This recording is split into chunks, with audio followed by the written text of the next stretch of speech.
नमस्कार, ABC channel में आपका स्वागत है। मैं हूं सचिन श्रीवास्तव और आप मेरे साथ देखेंगे आजमगढ़ से जुड़ी खबरें। खबर के प्रायोजक हैं Kashi electric, Bhanwarnath, Azamgarh. E scooty का exclusive showroom, Dalim Sunbeam school, Mau road, Sidhari. Admission open. Wooden touch, Bhanwarnath, Azamgarh. Sterling hospital, Sarai Mandraj, Kartalpur bypass, Azamgarh. और hotel park green near hydel Chauraha, Sidhari, Azamgarh. Lok Sabha उपचुनाव में भारतीय जनता पार्टी के प्रत्याशी दिनेश लाल यादव निरहुआ की जीत सुनिश्चित करने के लिए बीजेपी के संगठन और सरकार से जुड़े नेताओं का जमावड़ा आजमगढ़ में लगा हुआ है। इसी कड़ी में आज उप मुख्यमंत्री केशव प्रसाद मौर्य ने शाहगढ़ बाजार में निरहुआ के समर्थन में जनसभा की। डिप्टी सीएम की जनसभा के दौरान समाजवादी पार्टी को बड़ा झटका लगा। पूर्व विधायक कल्पनाथ पासवान और बसपा नेता सत्येंद्र कुशवाहा ने भारतीय जनता पार्टी में शामिल हो गए।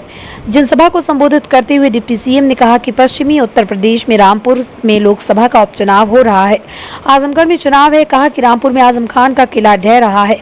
भारतीय जनता पार्टी के प्रत्याशी लाखों वोटों से जीत दर्ज करेगा। यही नहीं, आजमगढ़ में भी भाजपा प्रत्याशी निरहुआ की जीत होगी। उन्होंने कहा कि अखिलेश यादव आजमगढ़ से 3 साल से अधिक समय तक सांसद रहे, लेकिन वो आजमगढ़ नहीं आए।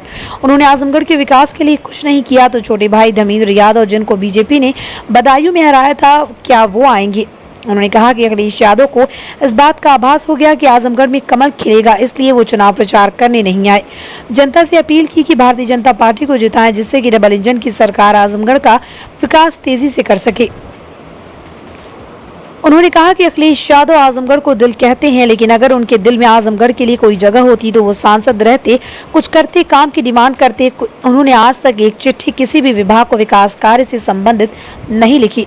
डिप्टी सीएम ने कहा कि समाजवादी पार्टी गुंडों, माफियाओं और अपराधियों की पार्टी है और अखिलेश यादव उसके और सरदार हैं। मौलाना तौकीर रजा के बयान पर कहा कि उत्तर प्रदेश में सुशासन रहेगा, गुंडई करने वालों के खिलाफ कठोर कार्रवाई की जाएगी। अग्निपथ योजना को लेकर कहा कि विपक्ष युवाओं को गुमराह कर रहा है, लेकिन अब युवा समझ गए और बच्चे सेना के माध्यम से देश की सेवा करना चाहते हैं, वो तैयारी में लग गए हैं।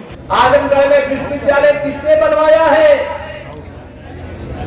भारतीय जनता पार्टी की सरकार ने बनवाया है। देश के जितने हमारे महापुरुष है, प्रदेश के जितने महापुरुष है, सबका सम्मान किसने करने का काम किया है? भारतीय जनता पार्टी की डबल इंजन की सरकार ने करने का काम किया है। मैं आप सभी लोगों से, यहां मेरे परिवार के लोग, यहां से गया था, यद्यपि आजमगढ़ लोकसभा क्षेत्र नहीं है, एक परिवार के हमारे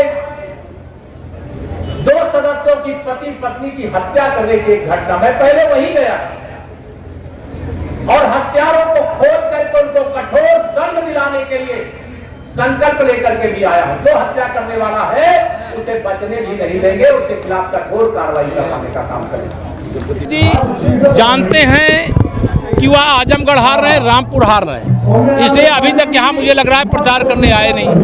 जब बड़ा भाई यहाँ रह करके सपा अध्यक्ष के रूप में यहाँ कुछ नहीं किया, तो छोटा भाई जो बदायूं से हार करके वो क्या करेंगे? तो चाहे सपा हो चाहे बसपा हो, जनता ने सबको देख लिया। भाजपा को अवसर देना चाहती है। मैं जनता से अपील करता हूं, कमल खिलाएं और हम उनके जीवन में खुशहाली लाने के लिए डबल इंजन की सरकार के माध्यम से कोई कमी नहीं रखेंगे। धन्यवाद।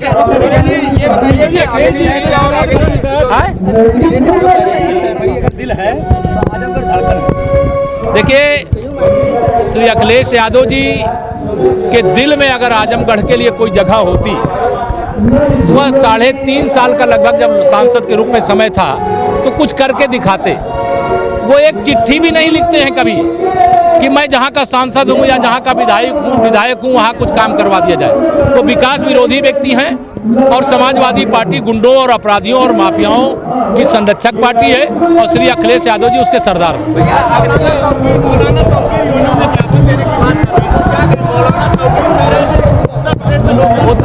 उत्तर प्रदेश में सुशासन रहेगा, उत्तर प्रदेश में विकास होगा, गुंडई करने वालों के खिलाफ कानून कठोरता से निपटेगा। अग्निपथ पे क्या असर पड़ेगा? कोई असर नहीं है। ये शुद्ध रूप से भाजपा विरोधियों की एक साजिश रहती है। हमारे युवा को गुमराह करते हैं, अब वो समझ गए हैं और इनके आंदोलन के नाम पर या इनके विरोध के नाम पर अब समर्थन नहीं रह गया। जो बच्चे सेना के माध्यम से देश की सेवा करना चाहते हैं वो तैयारी कर रहे हैं। धन्यवाद। समाजवादी पार्टी के राष्ट्रीय अध्यक्ष अखिलेश यादव के इस्तीफे के बाद रिक्त हुई आजमगढ़ लोकसभा सीट पर हो रहे उपचुनाव में सपा के राष्ट्रीय अध्यक्ष अखिलेश यादव को चुनाव प्रचार में आजमगढ़ नाना चर्चा का विषय बना हुआ है। सोमवार के दिन डिप्टी सीएम केशव प्रसाद मौर्य ने बीजेपी प्रत्याशी दिनेश लाल यादव निरहुआ के समर्थन में आयोजित जनसभा के दौरान तंज कसते हुए कहा कि समाजवादी पार्टी की हार के डर से अखिलेश यादव आजमगढ़ में चुनाव प्रचार करने नहीं आ रहे, क्योंकि उन्हें आभास हो गया कि आजमगढ़ में कमल खिलेगा। श्री अखिलेश यादव जी जानते हैं कि वह आजमगढ़ हार रहे हैं, रामपुर हार रहे हैं, इसलिए अभी तक यहाँ मुझे लग रहा है प्रचार करने आए नहीं। जब बड़ा भाई यहाँ रह करके सपा अध्यक्ष के रूप में यहाँ कुछ नहीं किया तो छोटा भाई जो बदायूं से हार करके वो क्या करेंगे। तो चाहे सपा हो चाहे बसपा हो, जनता ने सबको देख लिया। भाजपा को अवसर देना चाहती, मैं जनता से अपील करता हूं कमल खिलाएं और हम उनके जीवन में खुशहाली लाने के लिए डबल इंजन की सरकार के माध्यम से कोई कमी नहीं रखेंगे। धन्यवाद। डिप्टी सीएम केशव प्रसाद मौर्य के आरोप पर एबीसी चैनल ने समाजवादी पार्टी के नेताओं से प्रतिक्रिया ली तो उनका कहना था कि उपचुनाव में राष्ट्रीय अध्यक्ष प्रचार के लिए नहीं जाते, इसलिए आजमगढ़ भी नहीं आए। आजमगढ़ में अखिलेश यादव के कार्यकर्ता ही जीत के लिए काफी हैं। आजमगढ़ का हर कार्यकर्ता अखिलेश यादव बनकर समाजवादी पार्टी के प्रत्याशी धर्मेंद्र यादव की जीत सुनिश्चित करने में लगा हुआ है। सपा नेताओं ने कहा कि विपक्षी अनर्गल आरोप लगा रहे हैं। सपा प्रत्याशी की ऐतिहासिक जीत होगी। अखिलेश यादव से भी बड़ी जीत धर्मेंद्र यादव दर्ज करेंगे और सांसद में आजमगढ़ का प्रतिनिधित्व करेंगे। गलत कहा जा रहा है। देखिए अखिलेश जी उपचुनाव, मेरी बात सुने, अखिलेश जी कभी भी कहीं भी उपचुनाव में नहीं गए हैं। उन्होंने एक अपना प्रेसफुल बना लिया तो हम उपचुनाव में नहीं जाएंगे कहीं। आज तक जितने भी उपचुनाव हुए हैं, चाहे विधानसभा के हुए हैं चाहे लोकसभा के, अखिलेश जी कहीं नहीं गए। इसलिए सोचिए जिसका भाई लड़ रहा हो, अगर सिद्धांत नहीं रहता तो निश्चित रूप से वो आए रहते। मगर ये तो बहुत बड़ी बात होगी कि अखिलेश जी के न आने के बाद, जैसे मैं विधानसभा का चुनाव लड़ रहा था, हमारे यहाँ अखिलेश जी भी नहीं आए और ओम प्रकाश राजभर भी नहीं आए। दोनों बड़े नेता थे। मैं चाहता था कि हमारे यहाँ सभा हो, नहीं आए हमारे यहाँ, तभी हम चुनाव जीते। तो जनता में के अंदर उत्साह होना चाहिए, कार्यकर्ता के अंदर उत्साह होना चाहिए। यहाँ का एक एक कार्यकर्ता वो अखिलेश यादव, मुलायम सिंह यादव बन करके चुनाव लड़ रहा है और धर्मेंद्र जी को पूरी तरह मन बना लिया है। यहाँ का माइनॉरिटी मैं देख रहा हूँ, आज 10 दिन से हूँ यहाँ पर, जो माइनॉरिटी बोलती नहीं थी अब मुसलमान भी बोलने लगा है कि हमको देश की जो राजनीति गलत दिशा में जा रही है, जो भारतीय जनता पार्टी एक वर्ग विशेष को हमला बना रही है, जो बुलडोजर चलवा रही है, जो तुष्टीकरण की राजनीति कर रही है, उसको रोकेंगे सिर्फ अखिलेश यादव। और धर्मेंद्र यादव को अगर हम जिताते हैं तो हमारी मजबूत आवाज लोकसभा तक जाएगी। ये जनता ने मन बना लिया है। क्या माहौल लग रहा है आजमगढ़ में? पूरे लोकसभा चुनाव में आजमगढ़ की जनता मन बना चुकी है समाजवादी पार्टी के पक्ष में वोट करने के लिए। यहाँ हमारी लड़ाई किसी से है नहीं। हर जाति, हर वर्ग, हर धर्म के लोग जो है हमारे लोकप्रिय प्रत्याशी धर्मेंद्र यादव को वोट कर रहे हैं। कहीं न कहीं समाजवादियों में या समर्थकों में एक मायूसी है कि अखिलेश जी अभी तक नहीं आए, क्यों नहीं आए? ऐसा कुछ नहीं है। यहाँ हर एक नौजवान अखिलेश बनकर के चुनाव लड़ रहा है। जीत सुनिश्चित है? जीत 100% सुनिश्चित है। यहाँ है ही नहीं है और न यहाँ कोई लड़ाई है। यहाँ धर्मेंद्र यादव जी बहुत शानदार नेता हमारे प्रत्याशी मिले हैं और आप सबको तो जानकारी है, यहाँ एक इतिहास रचेगा। लेकिन अखिलेश जी का कार्यक्रम आज भी लगने वाला था, कल भी लगने वाला, कुछ लगने वाला तो था ही नहीं।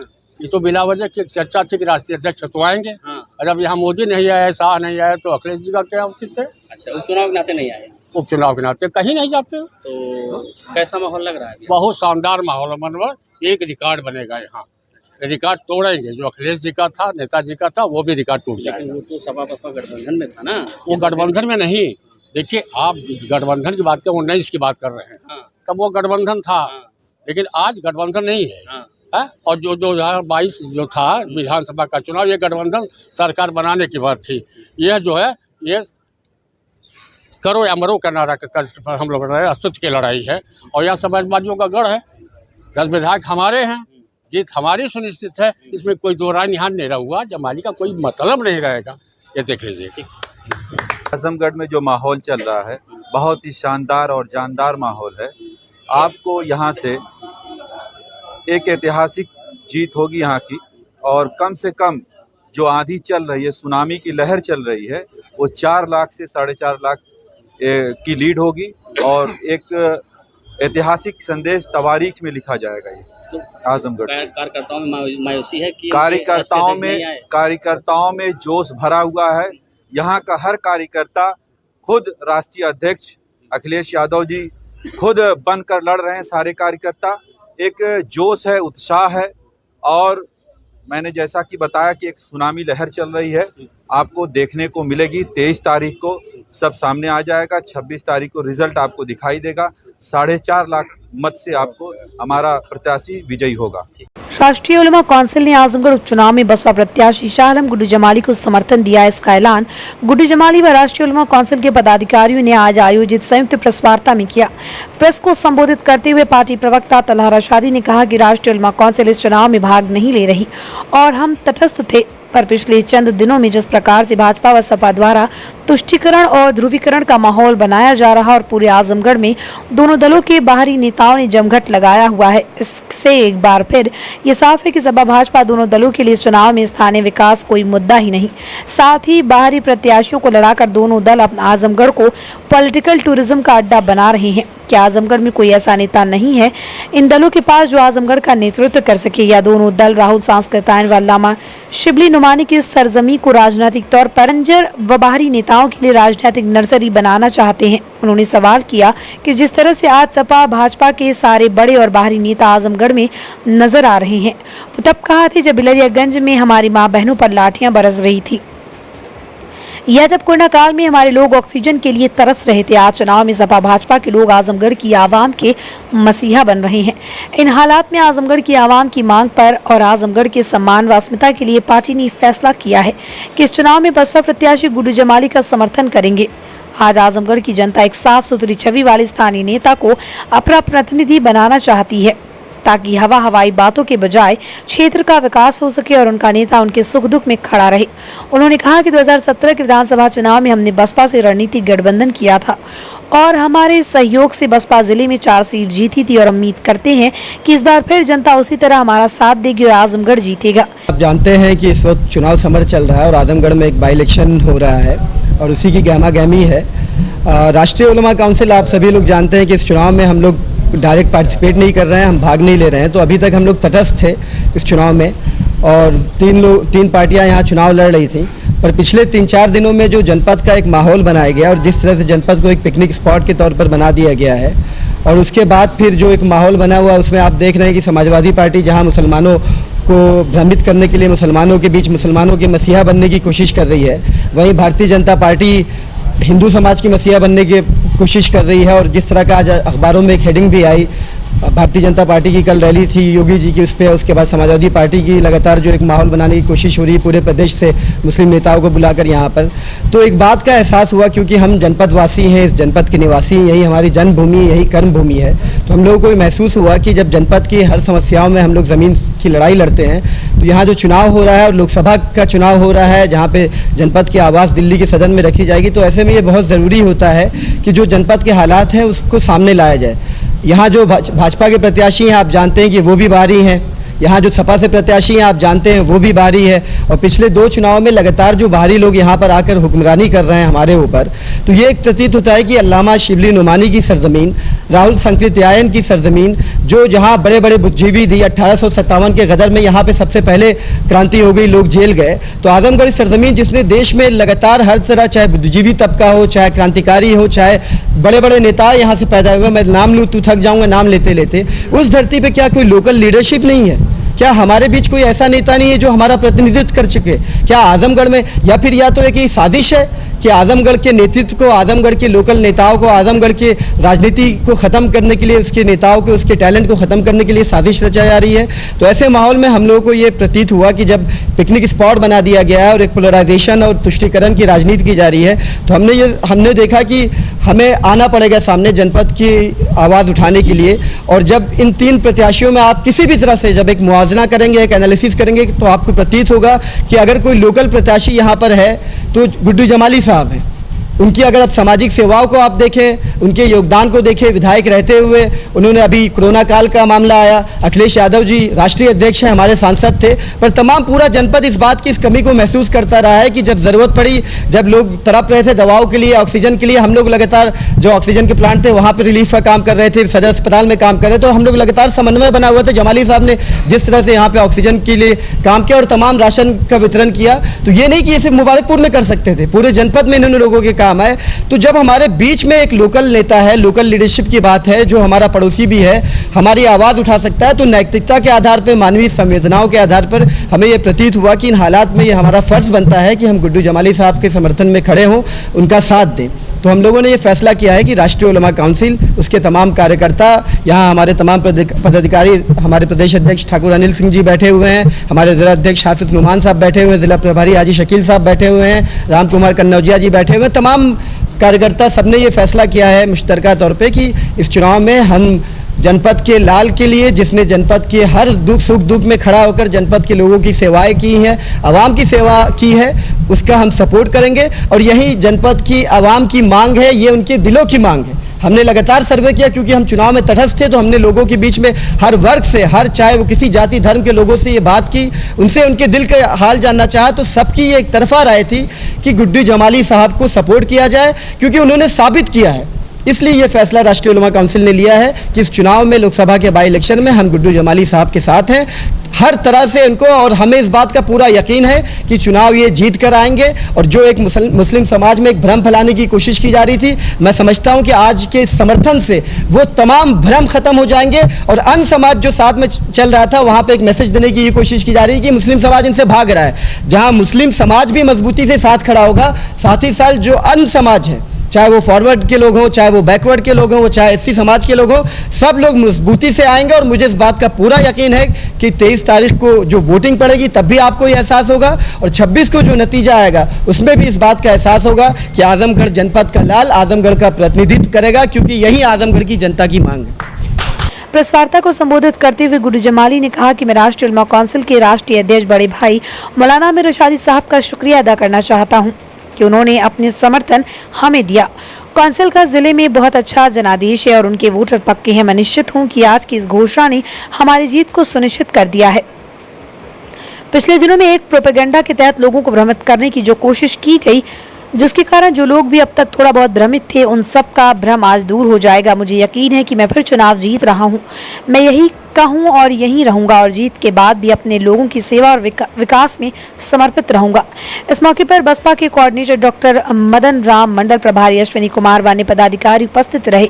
तो वहीं राष्ट्रीय उलमा काउंसिल के प्रदेश अध्यक्ष ठाकुर अनिल सिंह, यूथ विंग के अध्यक्ष नूरुल हुदा अंसारी, जिला अध्यक्ष नुमान अहमद, जिला प्रभारी हाजी शकील अहमद, राम कुमार कनौजिया व अन्य पदाधिकारी व कार्यकर्ता मौजूद रहे। सबसे पहले तो मैं राष्ट्रीय उलमा काउंसिल के राष्ट्रीय अध्यक्ष बड़े भाई आमिर रसादी साहब का शुक्रिया अदा करता हूं। उनके साहबजादे जो इस पार्टी के एक तरीके से रूह रमा हैं, उनका शुक्रिया अदा करता हूं। तलहाज भाई का, ये हमसे छोटे हैं, प्रदेश अध्यक्ष जी बगल में बैठे हैं, और तमाम जो कार्यकारिणी इनकी बैठी हुई है, इन सब का शुक्रगुजार हूँ, एहसानमंद हूँ कि उन्होंने ये सही चीज़ को इन लोगों ने समझा और खड़े हुए कि नहीं, हम लोग आपके साथ हैं और यकीनन फ़र्क पड़ेगा, यकीनन फ़र्क पड़ेगा। पाँचों विधानसभा में इन लोगों का अपना कैडर है, वोट है, तो फ़र्क पड़ेगा। जिस तरह से समाजवादी पार्टी मुसलमान वोटों के लिए अपना एक ठेकेदारी बताती है, तो उस पर आज के इस फैसले से कितना रहेगा? देखिए, उनकी ठेकेदारी तो ख़त्म होना ही है। मैं तो पहले दिन से कह रहा हूँ, बताती ज़रूर है, क्लेम करती है, लेकिन उनकी ठेकेदारी तो सही मानों में वो ख़त्म हो चुकी है। जो रही सही बची थी वो आज और ख़त्म हो जाएगी। उनको तो ख़त्म होना ही है। They are not honest people. वो कहते ज़रूर हैं कि हम हमारे शुभ चिंतक हैं। सबसे बड़ा नुकसान पहुंचाने वाला इस कम्युनिटी को वही पार्टी है। समाजवादी पार्टी के ही मारे हुआ है ये समाज। एक आजम खान साहब भी आए थे, माफी का अपील करके गए, लेकिन क्या असर रहेगा उसका? देखिए, मैं सीनियर लीडर हैं, कोई मुझे कुछ कहना नहीं है। सभी लोग आ रहे हैं, कौन बचा है समाजवादी पार्टी में? और मैं तो कहता हूं कि कल को कोई पछतावा ना रह जाए। अगर कहीं दुनिया में और भी उनके लोग हैं तो सबको बुला लें, ताकि हारने के बाद ये पछतावा ना रहे कि कोई कमी रह गई, क्योंकि वो हारेंगे, हारना ही है।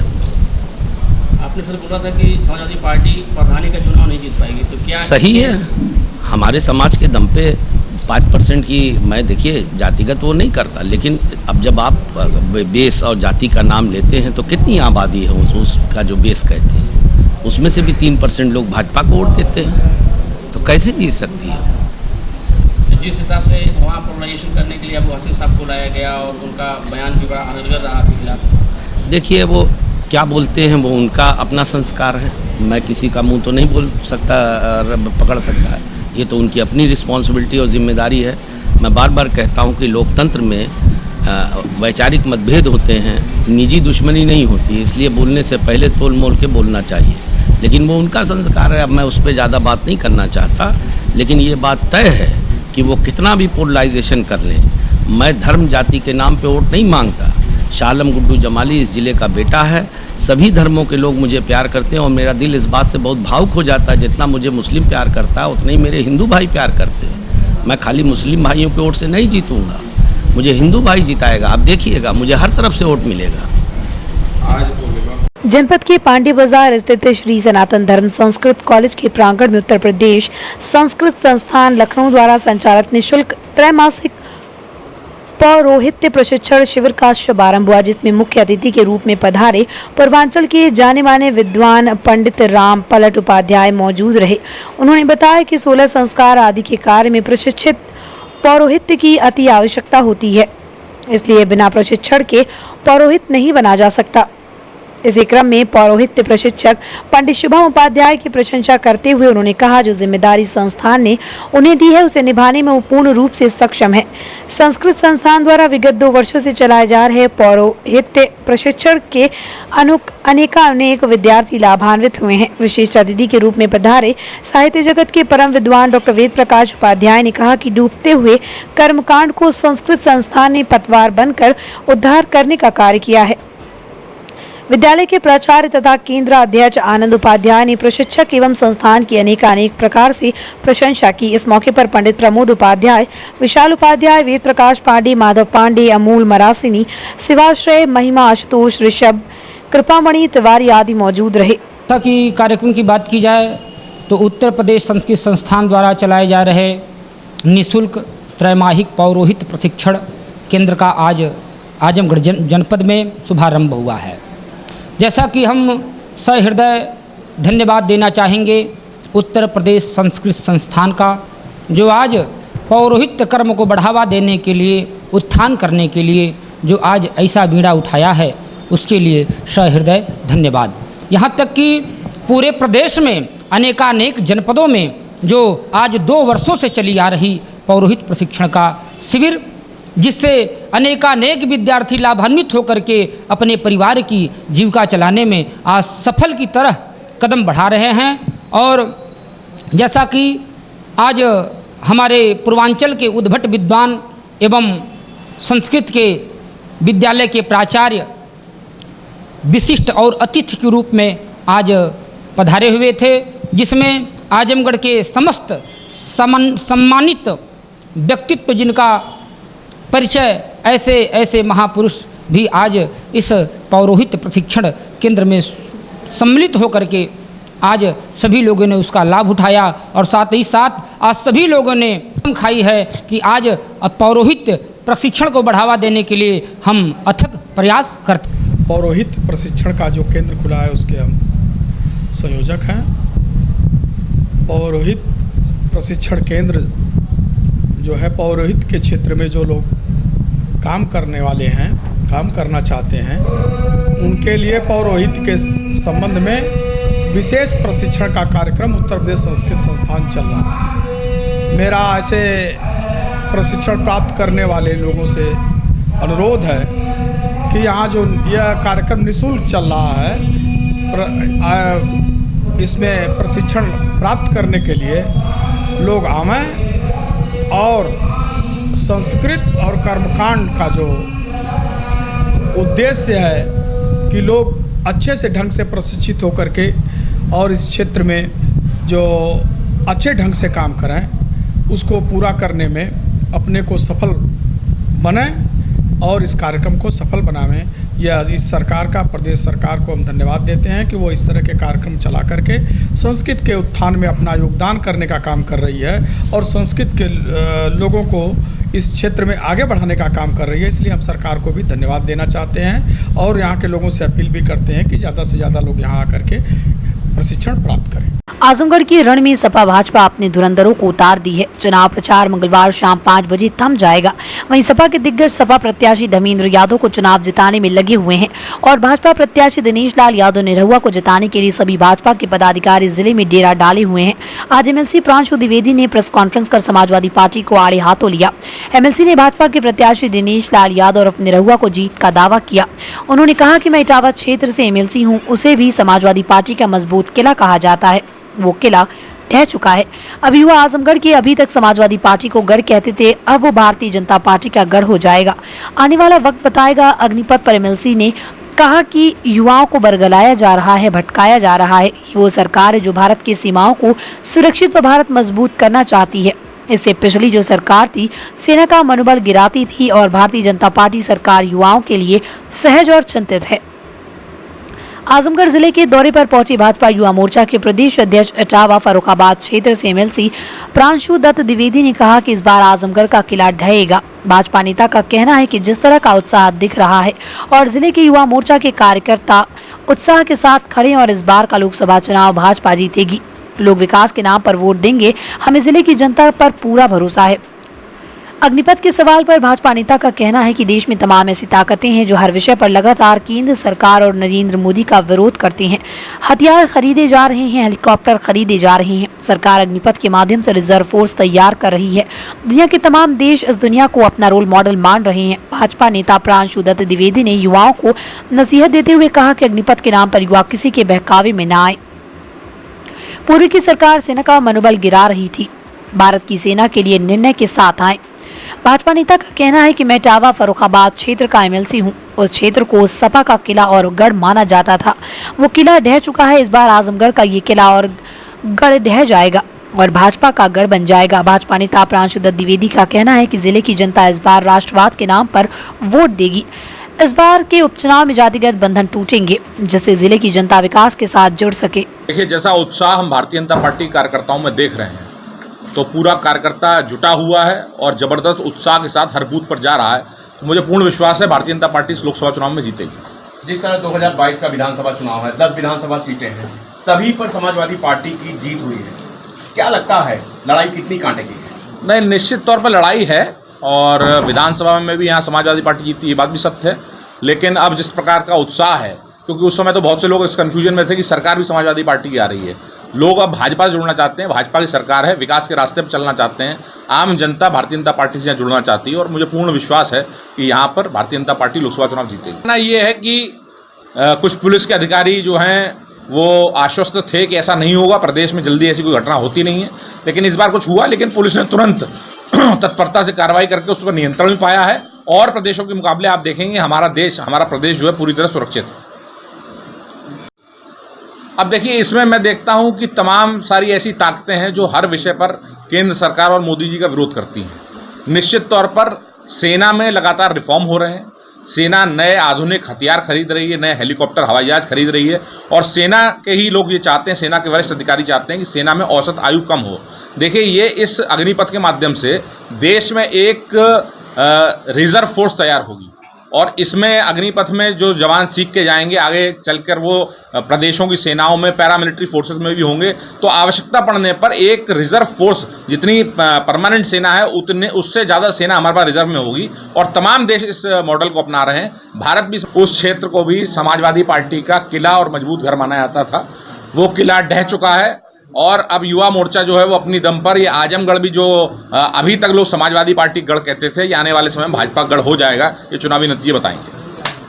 ये जाति फैक्टर अपनी जगह है, लेकिन मुझे लगता है इस बार आजमगढ़ की जनता राष्ट्रवाद को चुनेगी और निरहुआ जी के साथ भी मैं देख रहा हूँ बहुत भारी मात्रा में यादव मतदाता जुड़ रहा है। तो इस आधार में मैं कह सकता हूँ कि भारतीय जनता पार्टी का चुनाव जीतेगा। चुनौती है, लेकिन इस बार राष्ट्रभक्ति, ये जातिवाद और इस सब पर हावी है और मेरा पूर्ण विश्वास है और युवा मोर्चा के नौजवानों में जैसा मैं उत्साह देख रहा हूं, मैं पूर्ण विश्वास से कह सकता हूं कि आजमगढ़ लोकसभा हम लोग उस बार जीतेंगे। आजमगढ़ लोकसभा क्षेत्र के उपनिर्वाचन 2022 की मतगणना को सकुशल संपन्न कराने के दृष्टिगत नेहरू हाल के सभागार में 2 पालियों में सोमवार को 384 मतगणना कार्मिकों को प्रशिक्षण दिया गया।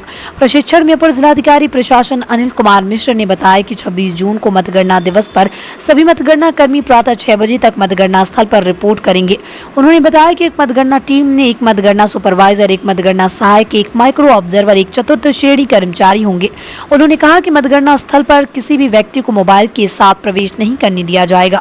उन्होंने बताया कि प्रथम दौर में 14 टेबलों पर एक साथ मतगणना शुरू की जाएगी। अगले दौर के लिए कंट्रोल यूनिट को तब तक नहीं लाया जाए जब तक कि पिछले दौर की मतगणना पूरी न हो जाए। प्रशिक्षण में state level master trainer engineer Kulbhushan Singh ने मतगणना कार्मिकों को कंट्रोल यूनिट के साथ हैंड्स ऑन मतगणना के संबंध में प्रशिक्षण दिया। उन्होंने बताया कि मतों की गिनती से पूर्व कंट्रोल यूनिट की सभी सीलों की अवश्य जांच कर ले और मतगणना मेज पर उपस्थित गणना अभिकर्ताओं को भी सीलों को जांचने का अवसर प्रदान किया जाए। इसी के साथ ही कंट्रोल यूनिट की पिंक पेपर सील एवं रिजल्ट सेक्शन पर पीठासीन अधिकारी द्वारा लगाए गए ग्रीन पेपर सील की भी जांच करें। तत्पश्चात कंट्रोल यूनिट को ऑन करके ग्रीन पेपर सील के दिखाई देने वाले हरे भाग को छिद्रित करते हुए दबाएं। रिजल्ट बटन दबाने के पश्चात डिस्प्ले पर कंप्यूटिंग रिजल्ट प्रदर्शित होगा। तदुपरांत प्रत्येक अभ्यर्थी के लिए वोट क्रमशः प्रदर्शित होंगे। प्रदर्शित वोटों को 17 ग भाग 2 पर प्रत्याशी वार लिखा जाएगा। कंट्रोल यूनिट के डिस्प्ले को इस प्रकार रखें कि काउंटिंग एजेंट आसानी से प्रदर्शित मतों की संख्या देख पाएं। आवश्यकता पड़ने पर रिजल्ट दोबारा दिखाया जा सकता है। आरओ सभी 14 टेबलों से प्रति चक्र प्रारूप 17 ग के भाग 2 को प्राप्त करके चेक करेंगे और प्रारूप 20 को तैयार कराएंगे। आज यहाँ पे नेहरू हॉल में 2 पालियों में मतगणना काउंटिंग की ट्रेनिंग चल रही है और सुबह 10 से 12 और 1 से 3 ये 2 पालियों में हम लोग ट्रेनिंग दे रहे हैं। और ये हमारे काउंटिंग की जो पार्टियाँ हैं इसमें काउंटिंग असिस्टेंट हैं, काउंटिंग सुपरवाइज़र है, माइक्रो ऑब्जर्वर है और एक क्लास 4 एम्प्लॉई है।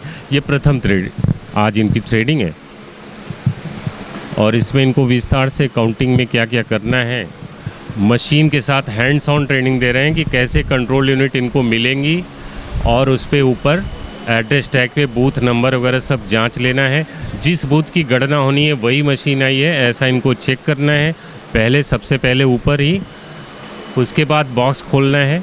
बॉक्स खोलने के बाद भी green pepper seal, pink paper seal, control unit की सारी सील वगैरह एड्रेस टैग चेक करना है। चेक करने के साथ ही काउंटिंग एजेंट्स को भी संतुष्ट करते हुए ये सारी चीज़ें चेक करने के बाद उनके सामने सारी संतुष्टि के बाद हम वापस इसको कैसे काउंटिंग करना है इसकी सील चाकू से काट के और रिज़ल्ट बटन दबा के एक एक कैंडिडेट का किसको कितना वोट मिला है नोटा सहित 17C भाग 2 पे लिखना है। लिखने के बाद काउंटिंग एजेंट्स की भी साइन करा के संतुष्ट होने के बाद ये आरओ के पास जाएगी और इसी तरह हर मशीन हर बूथ की गणना होते ही ये चक्रवार रिजल्ट बनता जाएगा फॉर्म 20 पे। यही इनको बताएगा। मेहनगर के पूर्व विधायक व सपा नेता कल्पनाथ पासवान अपनी घर वापसी करते हुए पुनः भाजपा में शामिल हो गए। बता दें कि उनका लंबा राजनीतिक जीवन भाजपा में ही बीता था। 2017 में मेहनगर विधानसभा से सपा के टिकट पर चुनाव जीते और विधायक बने। इस दौरान आजमगढ़ के एक प्रतिष्ठित होटल से उनके 10 लाख रुपए चोरी होने के बाद विधानसभा में भावुक होने पर प्रदेश की राजनीति में चर्चा का विषय बने। एक ईमानदार विधायक होने के नाते ये रकम उनके लिए बड़ी थी। 2022 के चुनाव में सुभाषपा से गठबंधन होने पर मेहनगर सीट पर सपा द्वारा गठबंधन प्रत्याशी को टिकट दे दिया गया। उसके बाद से ही वो समाजवादी पार्टी से कटे रहने लगे। जिले में हो रहे उपचुनाव में पार्टी प्रत्याशियों के बड़े नेताओं द्वारा जनपद में चुनाव प्रचार जोर शोर से किया जा रहा है। जनपद में डिप्टी सीएम केशव प्रसाद अपनी पार्टी प्रत्याशी दिनेश लाल निरहुआ के समर्थन में जनता के बीच समर्थन मांग रहे हैं। आज शाहगढ़ में आयोजित रैली में पूर्व विधायक कल्पनाथ पासवान ने डिप्टी सीएम की उपस्थिति में भाजपा में पुनः वापसी कर ली। डिप्टी सीएम केशव प्रसाद मौर्य ने कहा कि कल्पनाथ पासवान के भाजपा में से पार्टी को मजबूती मिली है। लोकसभा चुनाव में भाजपा प्रत्याशी दिनेश लाल निरहुआ की जीत होगी। Sterling hospital Sarai Mandraj Kartarpur bypass Azamgarh doctor AK Tripathi sugar, BP, thyroid, gastrology, हृदय रोग, गुर्दा रोग, मानसिक रोग, न्यूरो रोग विशेषज्ञ डॉक्टर सोनल पाटिल, स्त्री प्रसूति एवं बाजपन रोग विशेषज्ञ डॉक्टर DK पटेल, दमा, टीबी, COPD, खांसी में खून आना, फेफड़े में पानी मवाद, निमोनिया, स्टोफीलिया, खर्राटे आना, फेफड़े का कैंसर। सुविधाएं ICU, ECG, pathology, private ward, general ward, सुसज्जित ऑपरेशन थिएटर, इमरजेंसी सेवा 24 घंटे उपलब्ध। Dalim Sunbeam school, Tiwaripur, Mau road, Azamgarh.